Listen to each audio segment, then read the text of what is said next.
Assalamualaikum. Ketemu lagi. Melanjutkan dari episode yang sebelumnya, yaitu sindrom meridian 12 meridian umum pada siklus yang pertama. Kali ini kita akan melanjutkan dengan sindrom 12 meridian umum siklus yang kedua, di mana perjalanan meridian itu di sebelah bawah-bawah semua, yaitu meridian Shaoyin tangan jantung, meridian Taiyang tangan usus kecil, meridian Taiyang kaki kandung kemih, dan meridian Shaoyin kaki ginjal. Saya menggunakan rujukan dari Fundamental of Acupuncture Moxibustion oleh Liu Gongwang.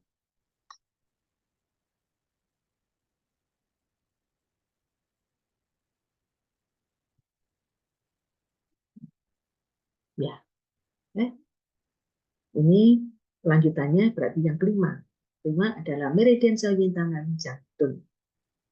Kita perlu memahami dulu perjalanan G meridian yang sebelum kita mengetahui sindrom dari meridian jantung. Itu jangan lupa perjalanan meridian ini harus tahu. Perjalanan G dari meridian jantung itu berasal dari jantung, muncul menyebar di sekitar sistem jantung. Kemudian berjalan menembus diafragma, turun berhubungan dengan usus kecil, di mana usus kecil ini punya hubungan luar dalam dengan jantung. Kemudian bagian yang naik, ada bagian yang naik, tadi turun ya, bagian yang naik ini berjalan di sepanjang esofagus, kemudian berhubungan dengan sistem mata. Sedang bagian yang lurus dari meridian dari sistem jantung berjalan ke paru-paru, kemudian turun memutar, turun berputar turun dan muncul di aksila. Di sini dia berada di permukaan tubuh. Ada titik akupunkturnya, titik heart 1, Jijuan. Lalu dia berjalan di sepanjang posterior dari lengan atas, lengan bawah,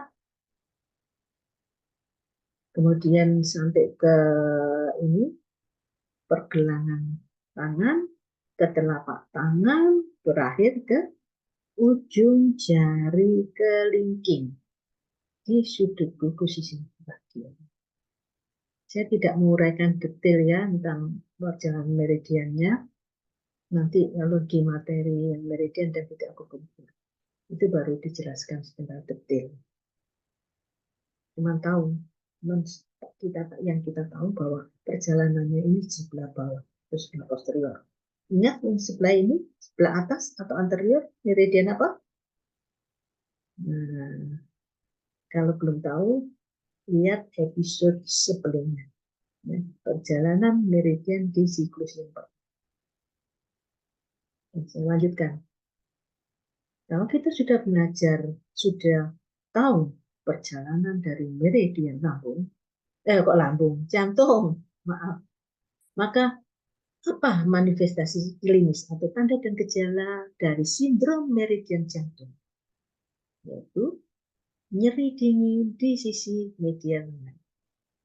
Untuk mudahnya ya nyeri dingin di meridian jantung. Bisa juga timbul rasa panas di telapak tangan, ya, rasa panas di telapak tangan. Ada nyeri di hipokondrium, Kemudian mata kekuningan. Di sini, karena dia juga sampai ke mata kekuningan. Tenggorokan kering. Haus dan ingin minum terus. Tentunya kalau tenggorokannya kering ya kepingin minum karena haus. Nah, kalau ada sindrom di meridian jantung, maka terapinya ini kok bolak-balik. Nah ini ya, jadi terapi dari sindrom meridian jantung itu akupoint atau titik akupunktur di meridian jantung. Ini kan titik-titik ini, titik-titik ini. Tekniknya tergantung sindromnya. Kalau defisiensi maka ditonifikasi. Kalau ekses disedasi atau reduksi. Mudah ya? Oke, sekarang lanjut yang keenam. Meridian tayang tangan usus kecil. Meridian tayang tangan usus kecil itu merupakan kelanjutan dari meridian jantung. Tadi kan sampainya ke kelingking, jari kelingking, tapi sisi palmar. Nah, kalau meridian usus kecil ini jari kelingking sisi dorsum tangan, bagian yang gelap dari tangan. Dia mulai dari SI1, Sauze, naik terus di sepanjang posteriornya ya, panjang bawah, panjang bawah. Masih ingat ini ya, atas, yang atas meridian apa? Ayo. Nah, buka lagi episode yang sebelumnya, yang dia berjalan di sebelah atas. Lanjutkan, sini katakan. Untuk meridian usus kecil ini, naik sepanjang pandangan posterior dari bawah ini, bagian bawah, bagian bawah, lengan atas juga bagian bawah, kemudian menuju ke sendi bahu, lalu berputar di sekitar daerah skapula. Modelnya khas ini, kayak spiral daerah skapula. Kemudian dia bertemu di tajui di GV14. Ingat, semua meridian yang baik yang tangan, yang kaki itu selalu ketemu di tajui.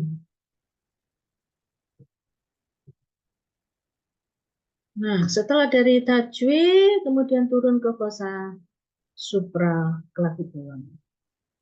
Baru kemudian turun berhubungan dengan jantung, di jantung sebagai organ yang punya hubungan luar dalam dengan usus kecil. Kemudian terus ke bawah sepanjang esofagus, menembus diafragma, menuju ke lambung. Akhirnya masuk ke usus kecil sebagai organ yang bersangkutan. Kalau saya mengatakan organ yang bersangkutan, berarti meridian ini adalah meridian usus kecil. Sebuah cabang dari fossa supraclavicular naik ke leher menuju ke pipi. Kemudian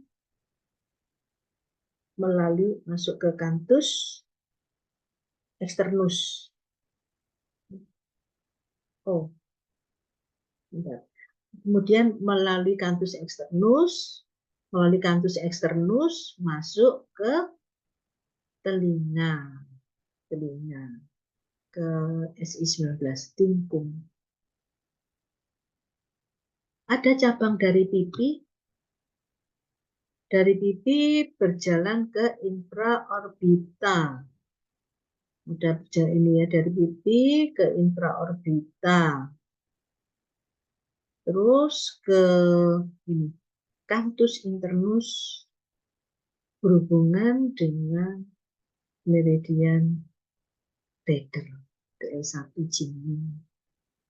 Jadi kalau sudah sampai Jimmy, nanti kelanjutannya yang meridian Baker. Jadi meridian itu tidak pernah terputus, nyambung terus.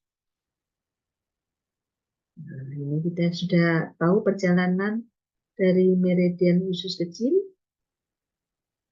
Kalau ada gangguan pada meridian usus kecil, maka disebutlah sindrom meridian usus kecil.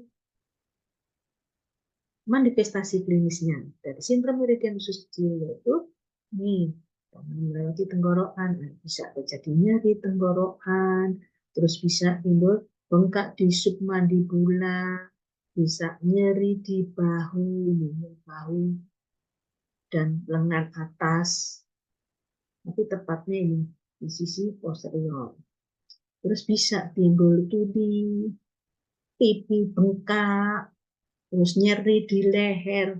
Ini sudah ya, nyeri di leher, submandibular, skapula, dan perbatasan posterior lengan, lateral lengan. Jadi intinya ada nyeri di sepanjang meridian usus kecil. Gitu. Taunya kalau ini nyeri apa tidak itu gimana sih? Pertama, pasien itu bilang nyeri. Nyeri di mana? Daerah sini.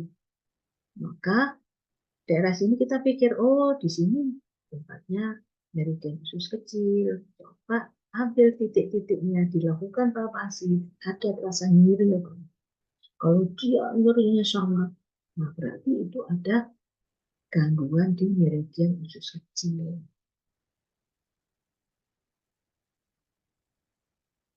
Itu ya. Treatmentnya pada sindrom meridian usus kecil itu titik akupunktur di meridian usus kecil dan titik akupunktur di meridian yang bertekan. Tekniknya tergantung sindromnya. Kalau sindromnya ekses ya dilakukan sedasi atau reduksi.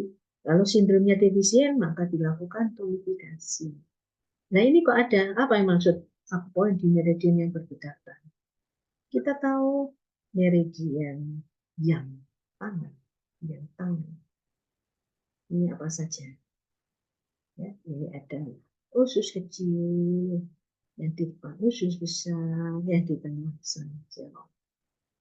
Jadi kita juga kalau ada nyeri, kita juga nyeri di meridian usus kecil ya, kita juga lakukan palpasi di meridian yang lainnya.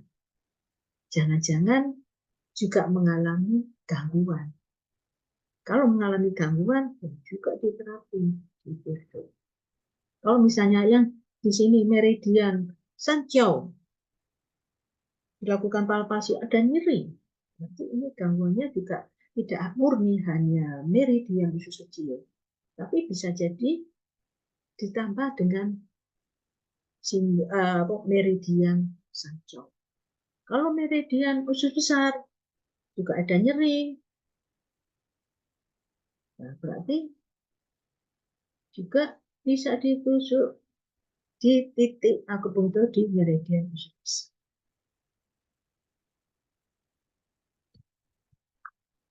Lanjut yang ketujuh adalah meridian tayang kaki kandung kemih.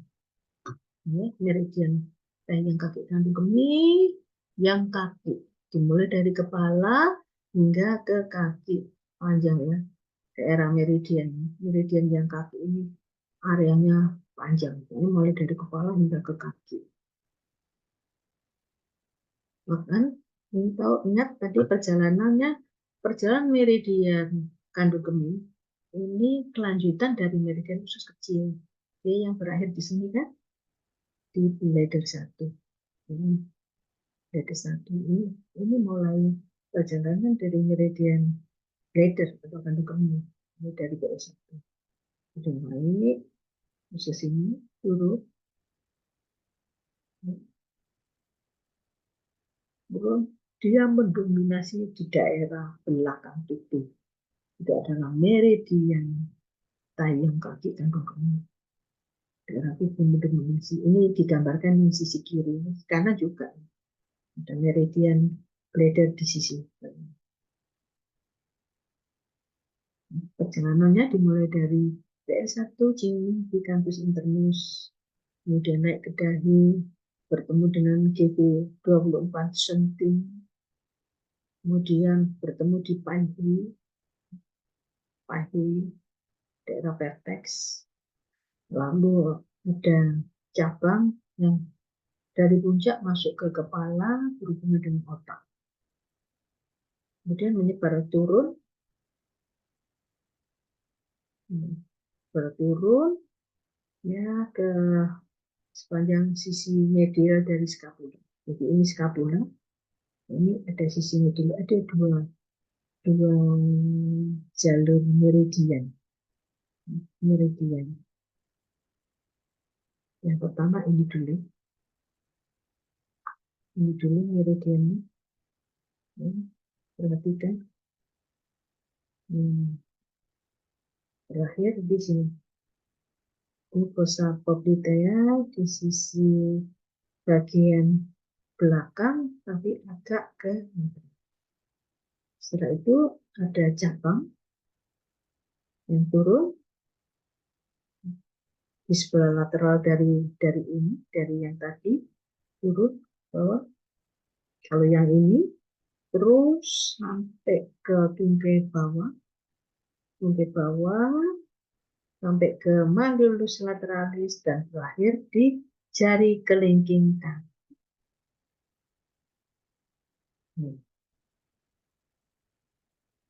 Oh ya, ada yang kelewatan nih. Ini tadi ya, dari di sini, yang di sini ini masuk ke ginjal sebagai organ hubungan luar dalam dengan organ kandung kemih, kemudian terus ke kandung kemih. Ini yang putus-putus, artinya tidak ada titik akupunkturnya di sini, karena dia berada meridiannya berada di dalam, tidak di permukaan.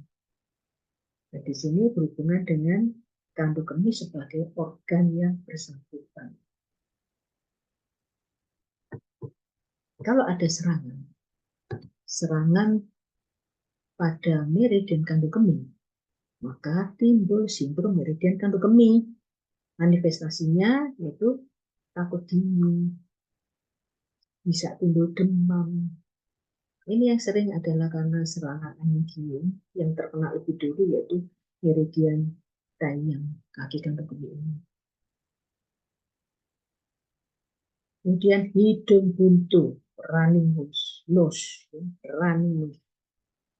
hidung buntu. Dia melewati hidung. Memang tidak pas di bawah hidung, tapi di pangkalnya. Ini juga masuk. Ini juga kalau ada gangguan pada meridian kandung kemih bisa menyebabkan hidung buntu, running nose. Masih ingat? Sindrom pada meridian apa yang juga menyebabkan hidung buntu, running nose?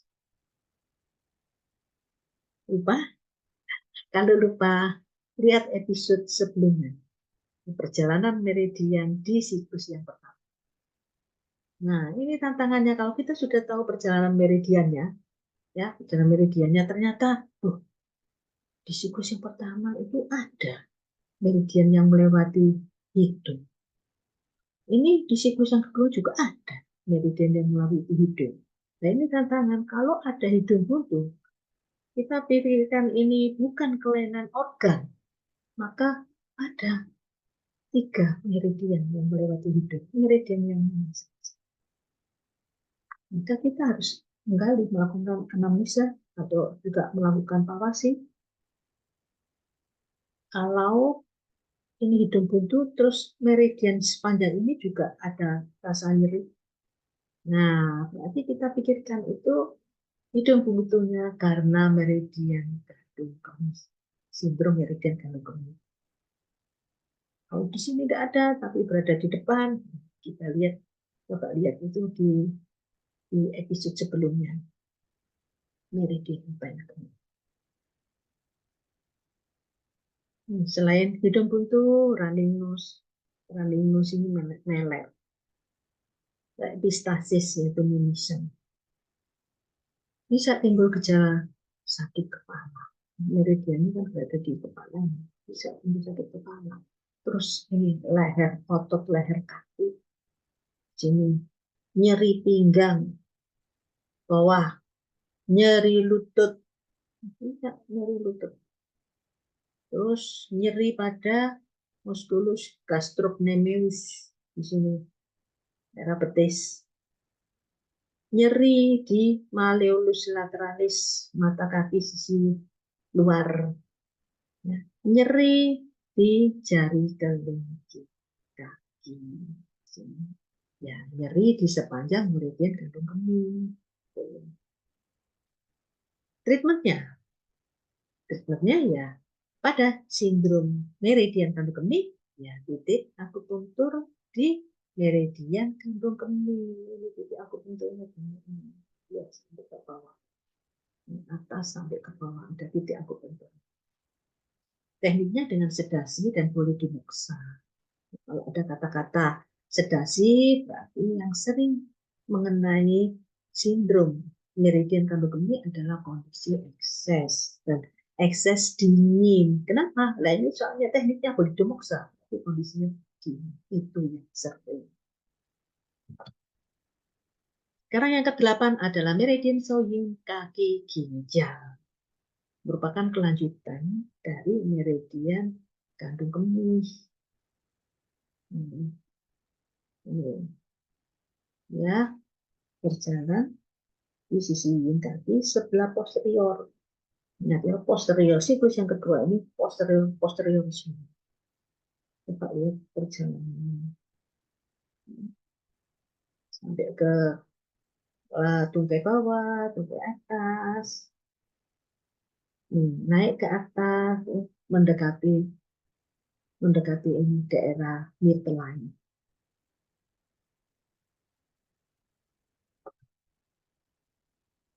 Ya, jadi perjalanan meridian ginjal ini dimulai dari jari kelingking yang merupakan kelanjutan dari meridian kandung kemih di titik bladder 67 Yin.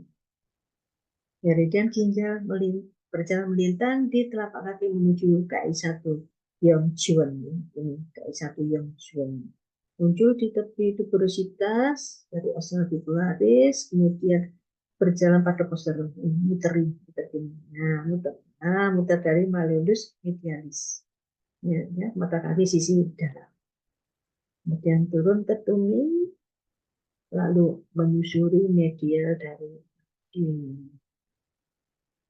Naik ke medial dari fossa popliteal, kemudian ke paha, ke perineum. Kemudian menuju ke ini GB1 Changjian. Berjalan di sepanjang tulang belakang, kemudian bertemu ke organ yang bersangkutan, yaitu organ ginjal. Lalu berhubungan dengan kandung kemih sebagai hubungan luar dalam. Cabang meridiannya dari ginjal, ini kemudian naik ke hati, menembus diafragma, terus masuk ke paru.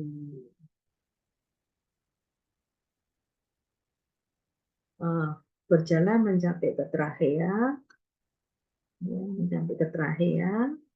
ke tenggorokan, terakhir di pangkal lidah. Nah, dari paru-paru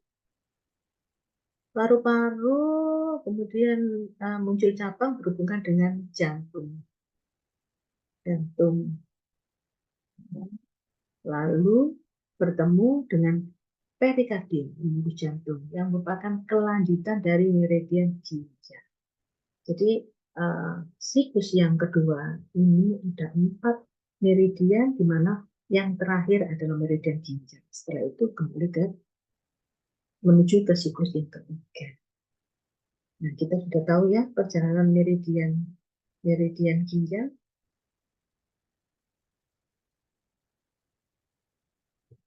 Bagaimana manifestasi atau sindrom dari meridian ginjal? Ada rasa pahit di mulut, terus lidahnya kering, tenggorokannya bengkak, laring kering dan nyeri, ada rasa khawatir, ada nyeri di jantung, ya, nyeri di tulang belakang. Pada posterior dari aspek medial dari paha, ini ya, ini sisi posterior bawah dari paha. Terus terjadi klasik kedinginan. Kalau ada kata kedinginan ini berarti sindrom dingin. Gitu. Ini ya, saya beri penekanan untuk nyeri jantung. Nah, kalau dibalik ada nyeri jantung. Ini nyeri jantung ini karena kelainan pada meridian ginjal atau kelainan pada organ jantung. maka kita harus melakukan anamnesis, melakukan pemeriksaan bahwa dia tidak mengalami gangguan pada organ jantung. Itu kalau kita sudah belajar. Kita kan sudah diajari fisiologi dari organ jantung, fungsi dari organ jantung, termasuk fungsi dari jantung. Nah, kalau ada gangguan, apa tanda dan gejalanya? Akan kita bahas nanti di sindrom organ jantung. Jadi intinya kita harus singkirkan. Kalau dia tidak ada gangguan pada organ jantung, berarti kemungkinannya adalah gangguan pada sindrom meridian ginjal. Tentunya kita harus menggali yang lainnya dulu. Lainnya juga ini ada enggak. Untuk menguatkan bahwa dia mengalami sindrom meridian ginjal. Treatmentnya yaitu titik akupunktur di meridian ginjal. Bisa juga diambil lokal point, daerah yang nyeri. Akupunktur dan moksibusi dapat diterapkan bersama. Kalau dikatakan seperti ini, berarti yang sering adalah gangguan dingin, serangan dingin. Makanya ini dilakukan moksibusi. Metode reduksi dianjurkan. Artinya kondisinya adalah kondisi yang full. Terapi jarum penghangat dapat diterapkan. Jadi bisa juga dilakukan dengan jarum penghangat.